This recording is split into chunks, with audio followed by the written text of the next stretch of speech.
L'humilité est définie comme une attitude caractéristique de l'être humain qui est conscient de ses propres limites et apprécie justement, objectivement et modestement son importance, sa place et son rôle dans la communauté dont il fait partie, dans le monde et dans ses relations à la grandeur du divin. L'humilité est profondément liée au dépassement de notre ego. Apprendre à reconnaître ses propres limites tout en restant ouvert et sans se dévaloriser est un véritable art. Le véritable pouvoir de l'homme n'a rien à voir avec le niveau de son contrôle mondain, social ou matériel.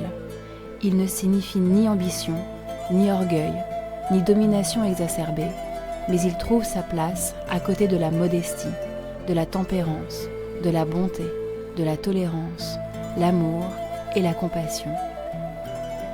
Une personne humble voit tant dans sa propre existence que dans toutes les manifestations du monde phénoménal l'expression de la volonté divine et à l'intuition qu'il est une infime partie du tout.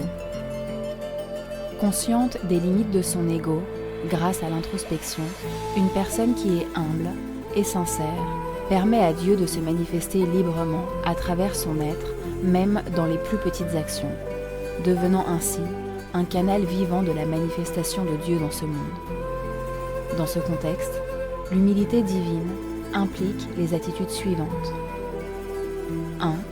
Accepter de ne pas tout savoir ou de ne pas toujours avoir raison. 2. Reconnaître ses erreurs sans pour autant tomber dans l'autocritique excessive. 3. Être pleinement soi-même sans chercher à impressionner. 4. Un rapport naturel à la volonté divine. 5.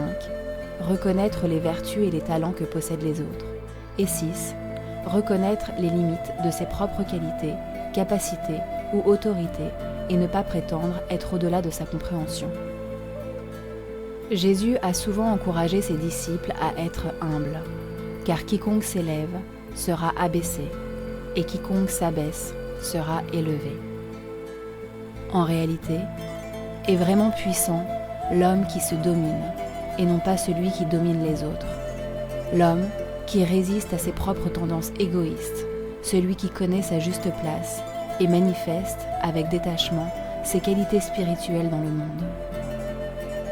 Loin d'être l'apanage d'une personne faible et impuissante, de par son association avec la notion d'humiliation qui renvoie à des actes avilissants et dégradants, l'humilité est au contraire une caractéristique bénéfique, essentielle, d'une personne forte et consciente.